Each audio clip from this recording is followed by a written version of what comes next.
不少人在假期间吃得好、吃得多，又缺乏运动，在短短几天内就胖了几公斤。这种急速肥胖症胖得容易，要瘦下来却不容易。肥胖除了影响外观，还会引发很多并发症，如高血压、高血脂、高胆固醇及糖尿病。想要预防肥胖，最重要的还是要注意饮食均衡。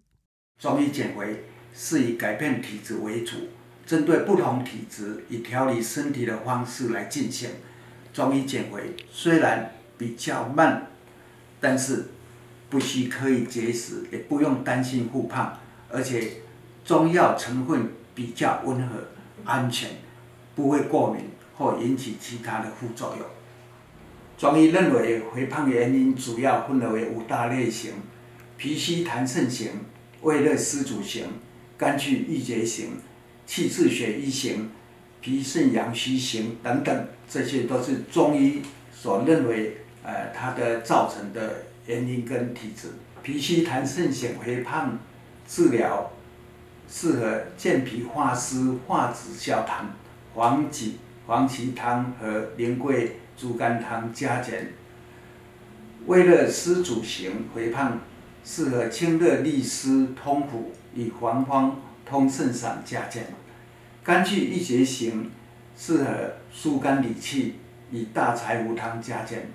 气滞血瘀型适合活血化瘀，如桃红四物汤加减。脾肾阳虚型需要温阳化气利水，以真武汤和黄芪汤加减。中药减肥主要是促使人体细胞活化，加强新陈代谢，加速体内废物排出，增强血液循环，降低血脂肪浓度，抑制脂肪转换成胆固醇，排除肠内宿便，调整内分泌失调，增强免疫系统。减肥后，肌肤紧实，不会变得松弛，皮肤变得有光泽，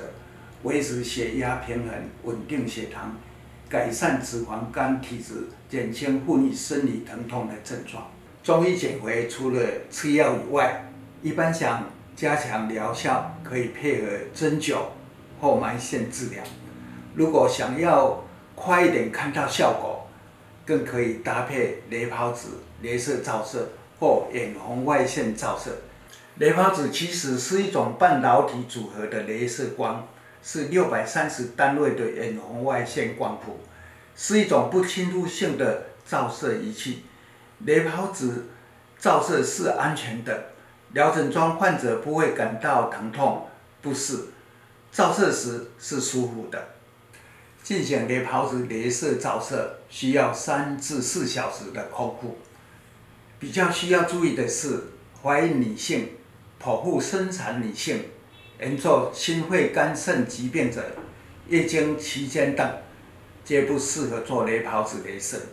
雷泡子雷射照射后要维持体态的方法，雷射照射后主要需保持规律运动、饮食均衡及控制糖分、淀粉类的食物摄取。